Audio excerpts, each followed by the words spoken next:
My name is Marcell Hanson, and you're listening to Small Habits, Big Changes.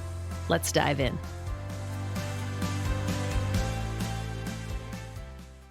For those of you out there who want to make substantial change in your life in this coming year and always, for those of you who are looking for a way to get started, something you can gain some traction from, a healthy habit that has eluded you, or maybe something you've never even thought of. Today, I'm going to share 101 things that you could do, that most of which I have done, many of which I still maintain doing. And I want to preface this by saying, I guess I'm baffled. There are so many things that people will do to optimize their workplace or even outfit their vehicle, different rims, pinstripe, different interiors, seats, change out your exhaust. So many things that people will do to optimize their wardrobe, buy those classic black trousers or that amazing go with anything black blouse. And yet when it comes to our well-being, what I'm hearing is that most people don't really have it on their radar to improve, to thrive, to optimize. I really don't understand that. I don't get it at all. Yet, since that's some of the message that I'm hearing, some of the feedback, I think I could go on and on. I could have a whole episode on each and every one of these things I'm going to mention. However, if you are looking for change, if you are looking to better your life, better your relationship, better just the quality of every aspect of your life, some of these things will land with you.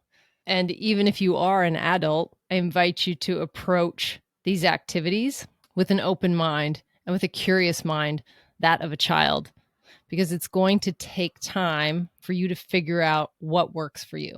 I've been on this journey, specifically wellness journey, nearly 30 years. And it has taken time to assemble a myriad of go-tos, tools in my toolbox, if you will, that when certain things happen, I can address them with these modalities or techniques or tools.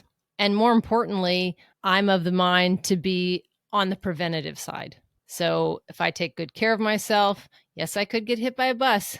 Somebody always wants to mention that. And if I take good care of myself, and that is my focus, things align in the universe to support that well-being. And when things do happen, I want to be as prepared as I possibly can. And I want you to be prepared as well. And in case there's still some of you out there that are thinking you're on the fence, you have some awareness about wellness, but you're not sure if you even want to give it a go and try something and commit to something eventually for your betterment. Here's some reasons why healthiness, preventativeness, wellness, making good decisions is in your benefit. One, your energy stays consistent throughout the day. Myself, as an example, when I wake up, I have just as much energy as I do when I go to bed, and it sustains all throughout the day. There are times where it may lull a little when I'm doing something that's lower key, but I don't have that roller coaster ride that I have to manage along with everything else in life. My energy stays consistent. It's dependable. You know that you can depend on that constant supply of energy because you have maintained your well-being. You're emotionally, physically, intellectually fit. Along that lines, your brain works better. There is a coherence between your brain, your breath, your heart, your entire being, that when it's high, you can tackle a lot more things with ease. Problem solve, both mentally and physically. You can get shit done consistently and have a higher output. Your unhealthy stress goes down. There's a certain amount of stress that we need to maintain that helps keep our sympathetic nervous system active. We need to be alert. And so there is a matter of stress that your body needs to be under in order to function at its optimal level. I know that sounds contradictory because we associate stress with something negative, and it's actually not. It can become negative when it's chronic, but there is a certain amount of stress that the body needs to maintain in order to stay in balance with our autonomic nervous system. Your sleep improves, your digestion improves, your skin improves, you strengthen your immunity, so your immune system runs more optimally. Your healthiness, your longevity all increases. So your life expectancy, not just the years that you'll live, but the quality of life that you'll live, all increases. I think in general, you feel more at ease, more calm, more balanced, more sure-footed. Problems don't really appear as problems, rather opportunities. And the solution isn't far behind. If you have some of these techniques, some of these tools in your tool bag to rely on. And if one doesn't work and you are indeed committed to your growth, then you'll try another and you'll try another. And after the 100 I give you today, 101, you're not likely to run out, because when you approach your wellness and life in general with a curiosity, you'll keep going.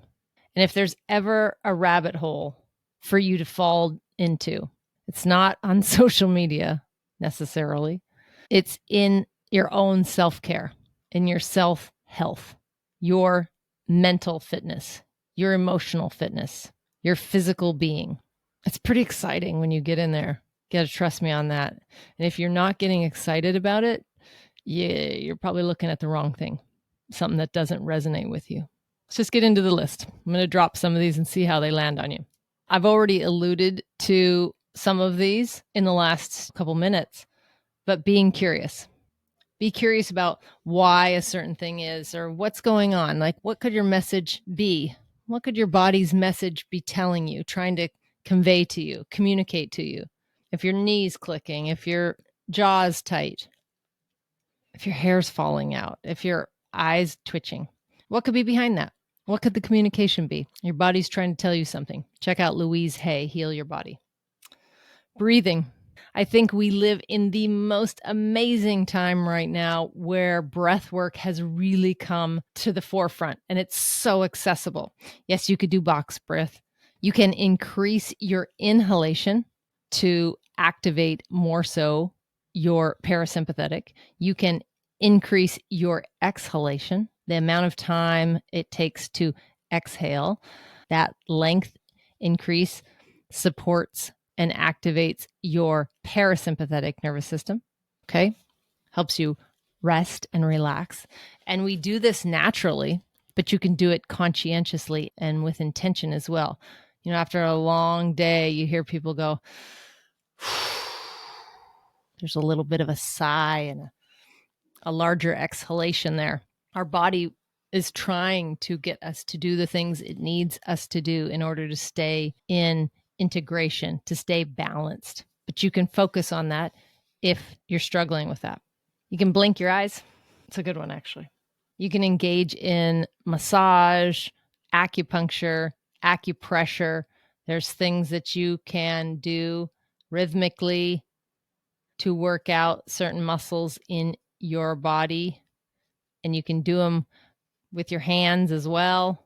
There are several meditations that run you through every muscle or area in your body. You certainly can use those to see where you're holding tension.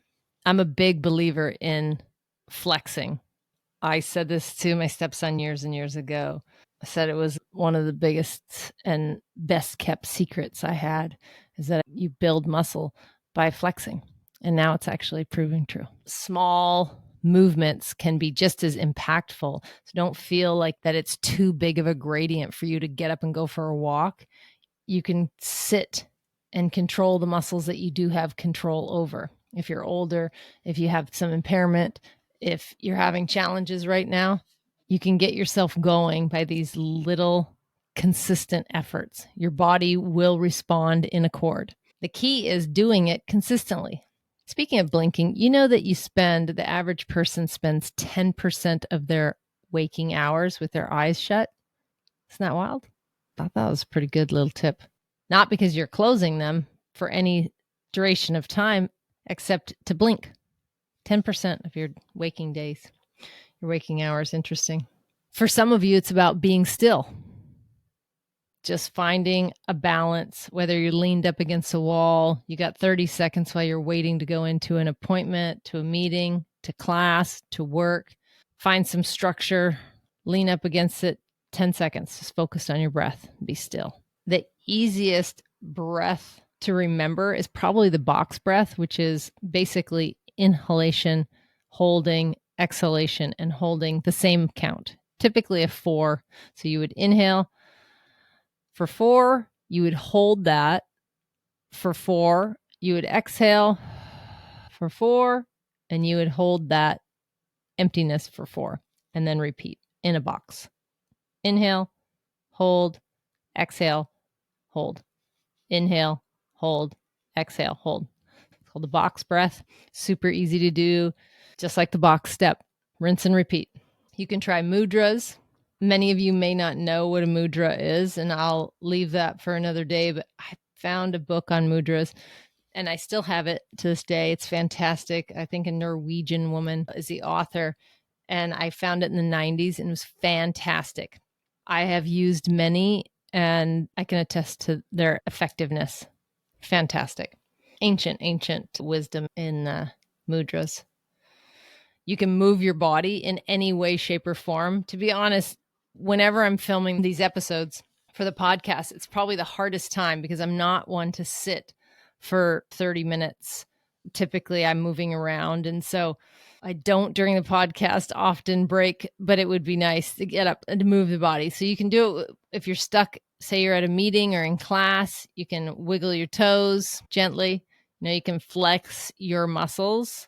Again, I'm big on flexing. You can try reframing a thought, maybe something that you say over and over to yourself or you hear yourself say out loud. You could reframe and change to a light that you appreciate or that is more positive.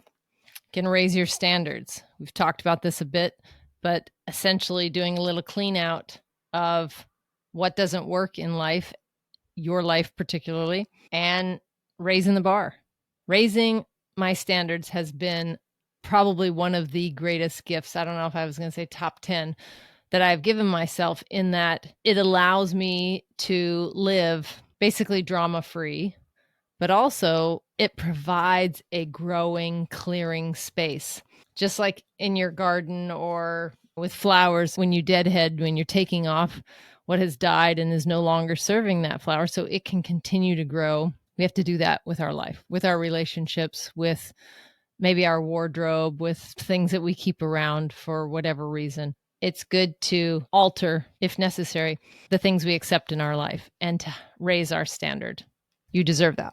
You can try exposure to heat, whether it be photobiomodulation or sauna.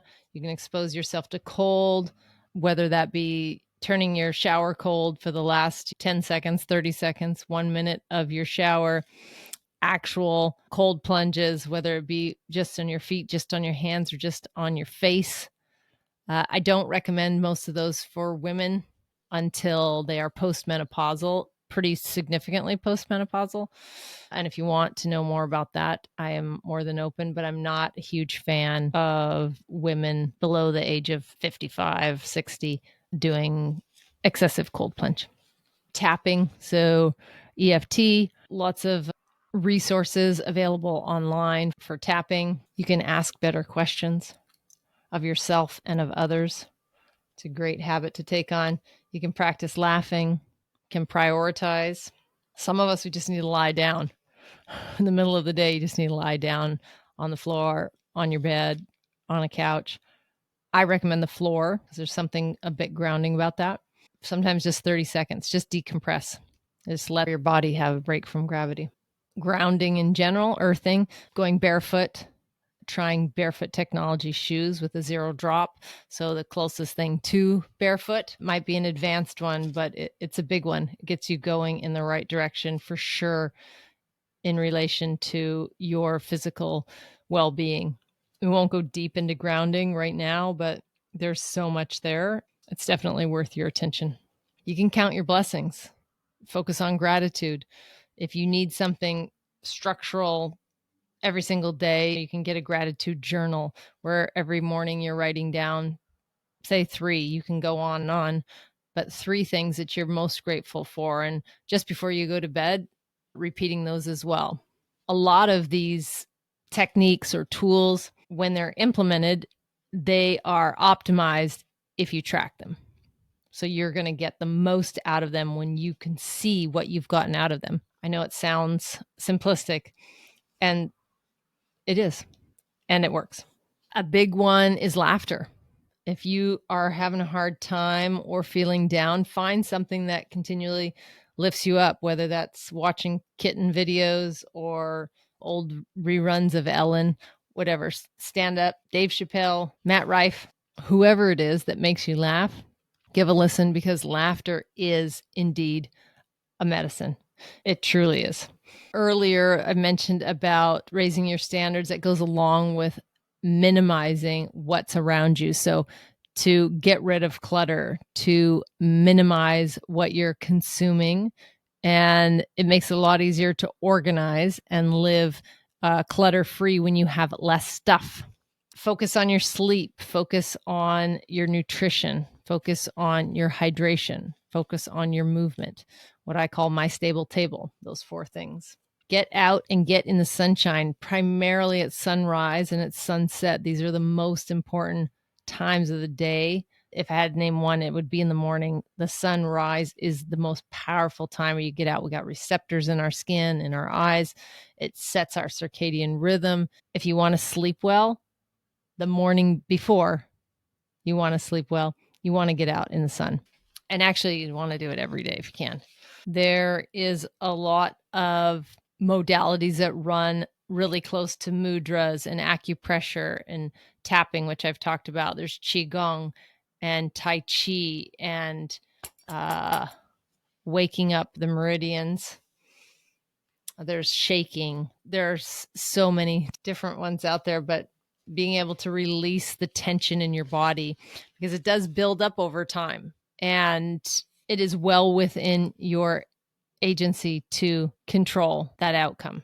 You want to stretch every day. Between 6 and 10 is arguably the best time. Sometimes people like it in the morning, but I would still argue that the evening is the best time, and there is some science around that. I won't get into it right now. If you want to get deep into science, feel free to send me a text, and I will send you references that you can go down a big old rabbit hole, scientific white papers, research papers that have been done.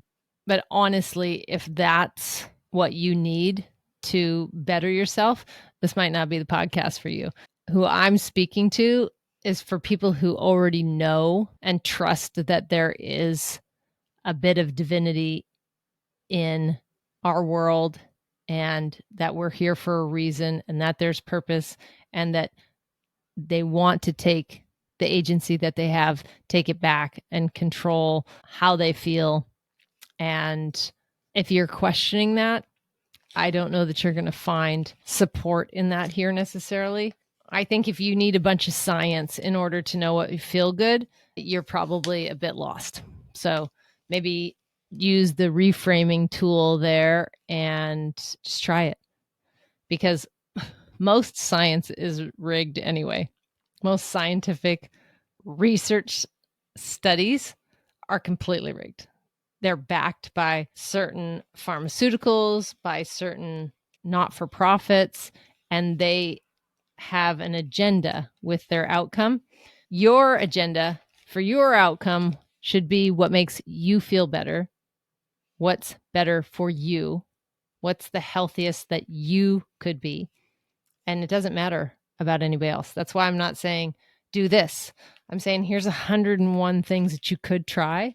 And over the course of your lifetime, maybe 60 or 70 of them will stick, and they will in turn better your life, the quality of your life, and the quantity as well.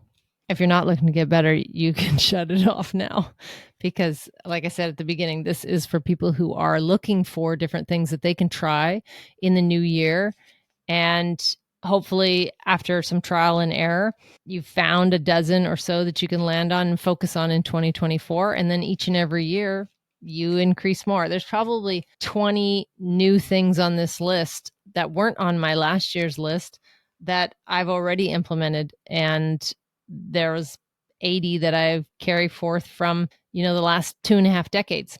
It's really just figuring out what works for you. And if you practice it long enough, maybe you find after 2 months or a month or 3 months or whatever your practicing period is that you've committed to, if it's not a fit for you now, guess what? It's a tool that goes back in your tool bag. And while it may not suit you in your 30s, you might need it in your 50s. You might need it in your 40s.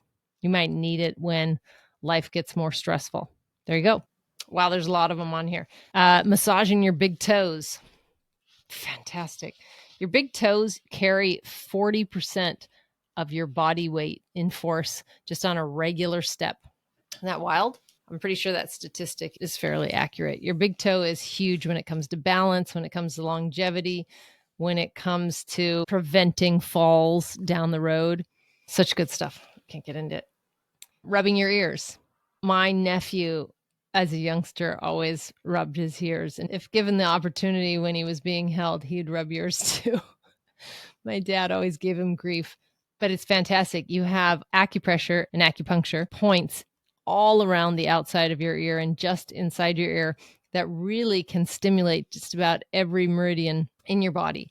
Same with your feet, same with your hands. These are huge collection areas of energy. And by giving yourself hand massage, by a foot massage, or if that sounds too hard, rubbing your ear could really help. I find it very relaxing. There's a couple like relaxation points in your hands and feet and head and ears, and they're fantastic. And it takes 10 seconds to rub them.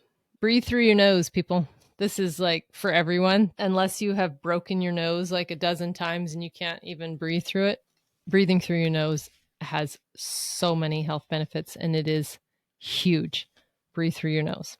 Go to bed earlier, like in between 9 and 10 o'clock, consistently. Let your body figure out how much time it needs to fall asleep, to maintain sleep, to get deep restorative sleep, and wake up on its own. If you can wake up without an alarm, you're on your way to living the good life. I have not used an alarm to wake up in well over 20 years, and I still wake up at the exact same time because I go to bed at the same time. So going to bed is the key. Going to bed earlier than most people do, between 9 and 10. That's the key to starting your next day off. Eat whole foods. This is huge. So look to whatever gradient works for you. Decrease processed foods. No boxes, no bags, no barcodes. There are very few things right now that I consume. I'm just trying to think of them. There's a couple that are not fresh and whole, that are not whole vegetables, that are not whole fruits, that are whole nuts, that are whole meats, or I don't do dairy, I don't do red meat, but like wild caught fish, not farmed, not canned if it's like home canned, but not a can of tuna, not that kind of fish, not that kind of seafood. Eat whole foods, huge. Meditate. Even if it's 30 seconds and you're just giving yourself a mantra, you are repeating an incantation. Maybe you're on the rebounder, bouncing in the morning. You can do a moving meditation. Stillness is something different. You can also do a still meditation, but you can do a walking meditation. I have for years and years. And there's still a lot of benefit in it. There's great benefit in being able to sit still as well, but to each their own. Gentle eye pressure, like turning your palms over. I learned this in the mid-90s, especially if your hands are cold. Wow, it's great. And just gently putting pressure on your eyelids. A lot of these obscure ones, maybe like sticking your finger in your ear or rubbing your big toe or, God, clenching your butt. These stimulate our 10th cranial nerve, otherwise known as the vagus nerve, which really innervates our entire body, all of our organs, down to the tips of our toes, tips of our fingers. So there's so many things that you can do to communicate with your body that you're present. I'm with you. Give it a little flex. I'm with you. I'm here. I'm open. I'm trying to listen to you. I'm hearing. We're in communication. Okay. There's nothing more important than the relationship you have with yourself, with your body. Nothing. It affects every single thing you have ever done and will ever do. Just facts. Dance.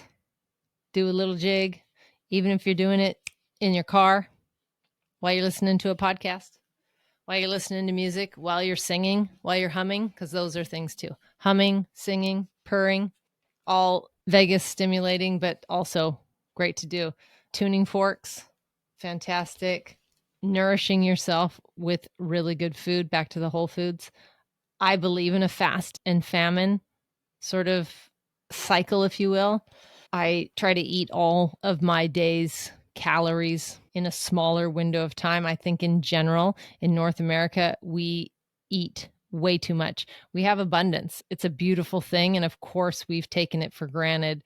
And as a result, we have all kinds of unethical behavior when it comes to animal slaughter and raising animal and raising crops of all kinds. Tons of pesticides, just really nasty things that we've done for the sake of money and profit. However, we could do so much more and be so much happier and so much healthier. We just eat less. Just eat less. Now, if you're eating shitty, as in processed foods, eating out, McDonald's, chips, processed sugar, that's going to be really hard for you to do. And you're probably going to be like, I could never do that. I have such an appetite. I'd be starving. You're not starving when you eat whole foods. Those are just facts. Anyone who is eating a whole food diet without sugar, without gluten, likely without dairy, and is not on any prescription drugs, I would almost guarantee that they feel better eating less food. The reason you want more food, hear me, the reason that you are hungry, the reason that you crave things, is because you're consuming sugar. You're consuming sugar and you have a massive imbalance within your body, or you're just straight up consuming sugar. Give it some thought. We are what we eat. They were right about that. Not about the pyramid. That's all bullshit.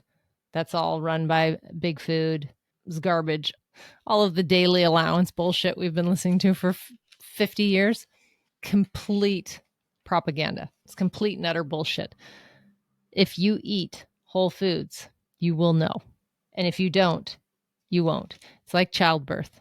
I don't think I could begin to explain it to someone or share my experience on it if I haven't done it. Posture. This one goes under the radar a lot, but it's massive.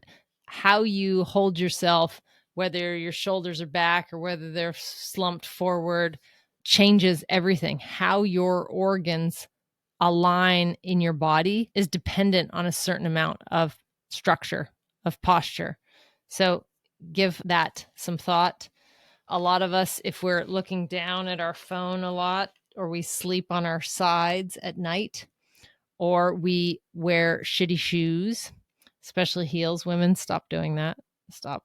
I know it's hard hearing that from someone who's 6 feet tall. Dude, stop wearing high heels. Yikes. Once in a while is one thing, but for women that wear them every day, you can get calf definition in far more healthy ways. I'll just say this. When we go back to the barefoot technology and grounding, imagine you have two options for stability. You have a narrow, restricted platform that has minimal stability, arguably, and you have a wide, spread out, strength-filled platform that has substantial stability within it. Which one would you choose? Now, obviously, if you're on YouTube right now, you can actually see the difference because I'm using my hands as examples. This constriction where members are compressed together, they don't have a lot of strength because they've been restricted, and therefore they are not as strong or sound or balanced as something wide and spread out with each having strength amongst itself. So where the members are each strong in their own right, creating a more balanced and stronger position. Which one would you rather have? If you look around in today's day and age, if action represents or is predicated on desire, most people are choosing to shove their foot into a very narrow, squished, unhealthy shoe, because that's what we've been exposed to. Now, this might be one of the most important things I say today if you actually get it, if you understand physics. If we do a little reverse engineering, the majority of people are living into their 80s right now. The majority of people are experiencing considerable decline between 60 and 80, typically predicated off a fall or ambulatory restriction, which means they don't walk as well. They're not as balanced. Why would you be if you've been wearing these shitty shoes for 6 decades? Look into barefoot technology. If you do one thing for yourself for the rest of your life, let it be right now, looking into barefoot technology. They have a wider toe box. They allow your muscles in each of your toes to actually act independently and give you gripping stability that you need. As we get older, you need that while you're going down the stairs, while you're going up the stairs, when it's icy out and you slip. That is what's going to save your ass. Imagine the difference between not having that strength in your feet and slipping and falling and breaking a hip or a knee or an elbow, right? Versus having that stability, not having the fall to begin with. Those 60s and 70s and 80s and 90s into your centurion years, they will be filled with opportunity because you will be mobile. You'll be able to move. You'll be able to walk up and down stairs. You'll be able to lift things up. You will have a stronger platform, stronger foundation to work from. If you hear nothing else in the 40 episodes I've put out this year, I wish for you that. I don't have any sponsorship, though I own a dozen pairs of different barefoot technologies, a few different brands that I love and I wear every single day. And I will tell you that after you try them, you want to wean yourself off of the pair you have. Don't wear barefoot technology straight out the gate because you likely don't have the muscles built up in your calves and your feet to maintain them. It's a different foot strike. It's a different feel. It uses different muscles and it's far more straining to begin with if you've been wearing heels or platforms or just big inch stuffy tennis shoes. So you want to wean yourself off of those and into these, but eventually you won't want to wear anything else. And they're actually quite stylish now. They got a lot of different colors, a lot of different styles. They're fantastic. And your balance improves. That's what's most important. Okay? That's what's most important. Most people go downhill and find real depression and issues accumulating after a fall in their 50s, 60s, 70s, 80s. And that's why they say it's downhill from there, because it's hard to regain that once you have hampered your ability to move freely. It's harder to exercise. It's harder to walk. It's harder to do these things. And then you fall and then it becomes harder to do them. Just avoid all of the hard and try yourself out with some barefoot technology shoes. Let me know how you get on. Okay, let me see. I got a little list here that I'm trying to run off of. So let me see what I've mentioned. So eat whole foods, meditate, contemplate. Like that one. Listen, ask better questions, get to bed at 9:00 for us in the Northern Hemisphere. Ground, stretch between 6 and 10 p.m. Breathe through your nose, dance, get out and walk, focus on movement. You can shake, let stress and tension out of your body. Get out in the sunshine, be in nature. You can write a letter. You can do some Shinrin Yoku, forest bathing, stretch, smile, do, I call it ice face, but it's really a face plunge into an ice bucket or ice bowl. Actually, there's a bit of science out now that show that you can get the same effects from just putting your face in a bowl of ice water as you can by doing a 6-minute plunge. So I do that. It's much faster. 10 seconds on your face or 2 minutes in the shower, 10 seconds on my face, much better. Stretch, track. So any of these things you're going to do after a certain amount of time, you need to track so you can see if they really are benefiting you. I mean, if you really love them and they're benefiting you, you want to do them anyway, it's still valuable to track. Nourish yourself, eating in a smaller window of time, eating less, massaging your big toe, massaging your ears, take deep breaths. What's a good one? Just be. Mineralize. Oh my goodness. Look at your mineral consumption. I think the majority of North Americans are mineral deficient, not just vitamin deficient, but mineral deficient. So you want to look into mineralizing, whether you're doing shilajit or another compound, you can get a lot of those minerals back by utilizing Celtic salt or pink Himalayan salt. No one, in my opinion, should be eating or consuming table salt. Absolutely not. There's just no reason to be using iodized salt. I can't even go down that wormhole right now, but if you're using any salt in your house, pink Himalayan salt or Celtic salt, those are the two salts you should be using for 100% health reasons. You're not going to taste really the difference, but your body will thank you because the other stuff is absolute shit. Focus on your sleep. You can check out certain frequencies or tuning forks, laugh, improve your posture. My Stable Table, so focusing on your hydration, your movement, your nutrition, your sleep. Count your blessings. Trust the process. Process is what we say up here. I say trust it. You're not going to find out things that you like without trying them. You're just not. And trying them once and saying you don't like them, I guess that's like dating someone one time and being like, absolutely not. Do you really know that much about them? Sometimes you do. Sometimes they just rub you the wrong way. It's not a fit. But if you're committed to trying, how much do you try before you quit? It's a good question to ask yourself.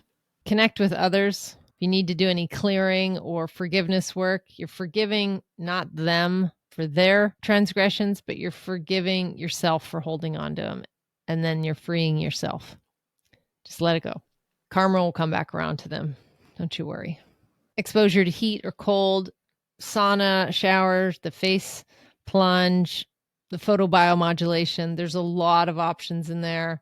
Lie down, prioritize what's important to you, and then live as though others will need to know through your actions what those priorities are. Value-based living.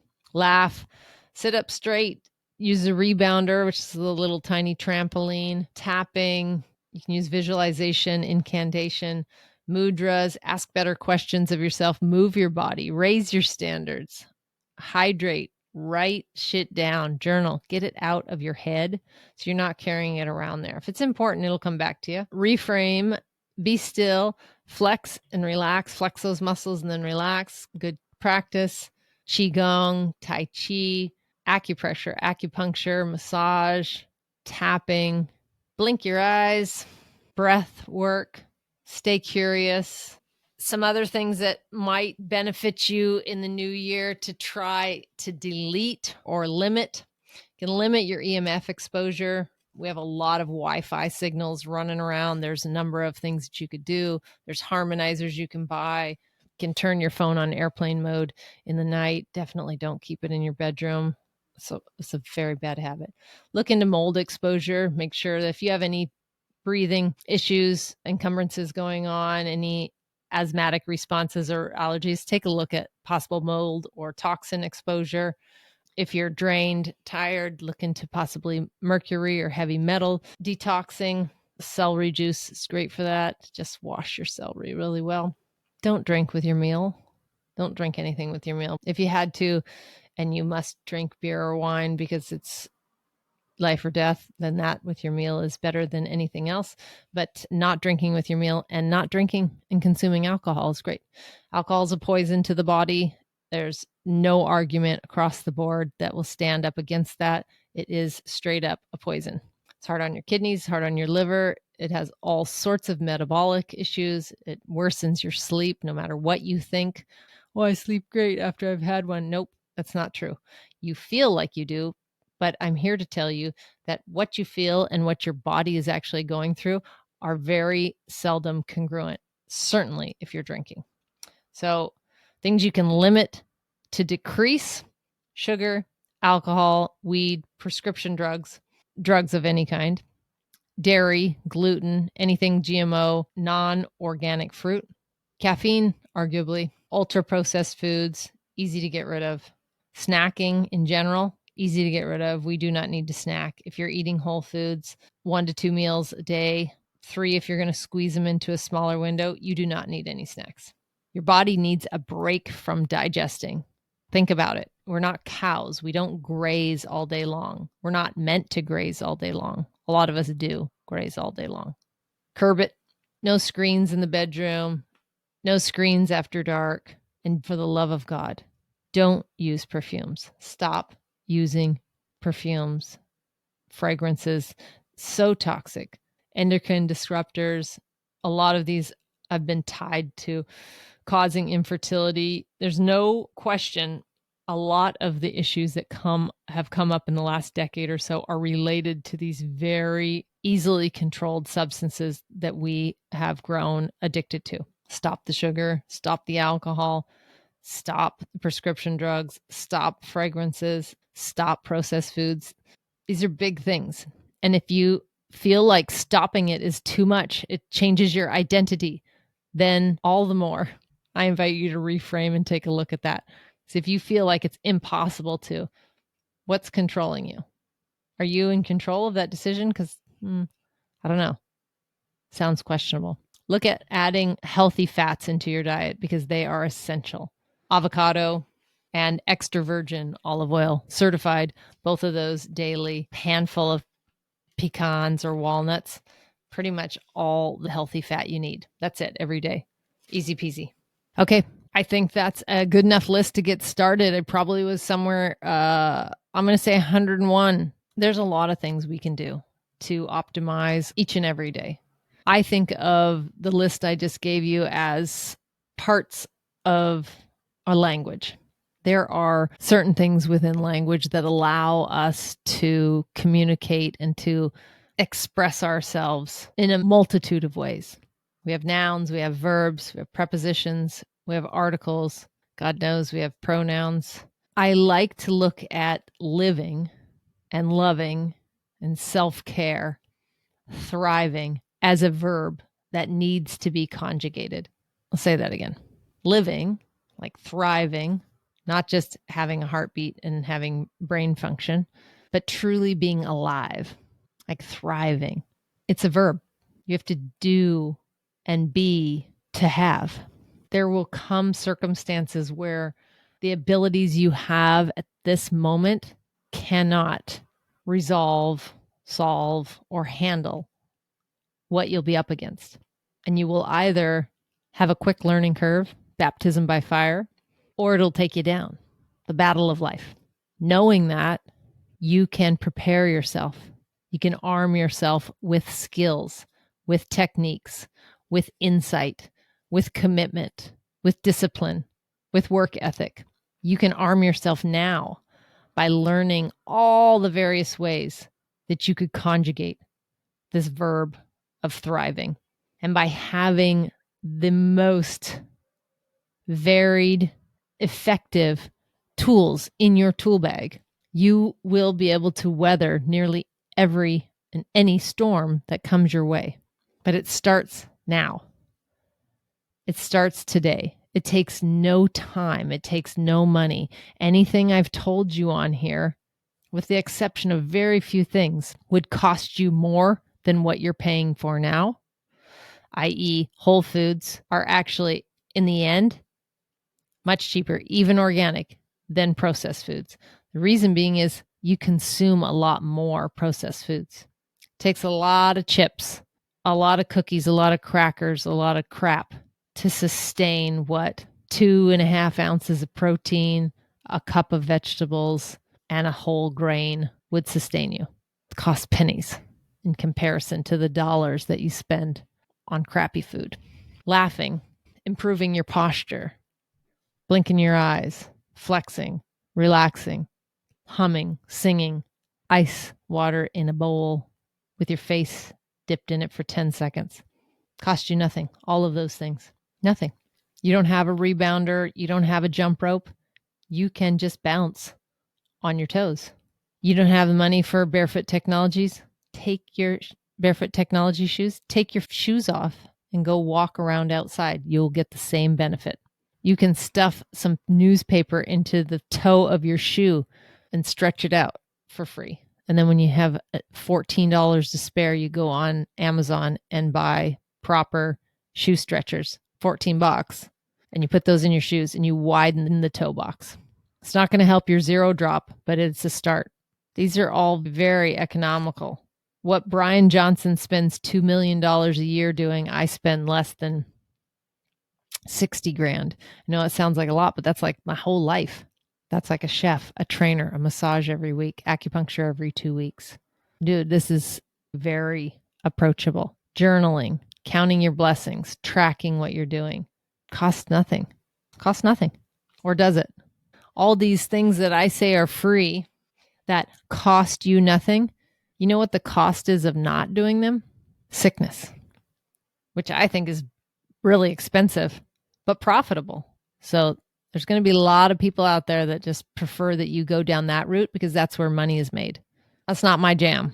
I'm not here to make any money off you. I'm here to give you ideas and to encourage you to take the best possible care of yourself. And if you think you're taking good care of yourself now, then raise your standards. Even after 27 years of taking very good care of myself, each and every day I can always get better. I can always do something that resonates more fully with me, that feels great. I still have a lot of tools in my toolbox, but there's a lot of these that I have implemented into my everyday routine, and I do them almost subconsciously at this point, and you can too. And I want that for you. We're only here for most of you 100 years. It should be a great 100 years. It should be a thriving, exciting, fun 100 years. Wow, if you've made it this far, I think you definitely should join the wellness community. It's free. You can text me anytime. The number's 206-483-2960. You can text the word yes, sign up, and give me any feedback you have, anything you'd like to debate, or if there's something that you really like that's in your self-care regimen that I didn't mention today, hit me up. We'll do a part 2. We got 2 more weeks to bust ass to get you going in the right direction for the new year and for always. Be gentle with yourself. Until next time, be well.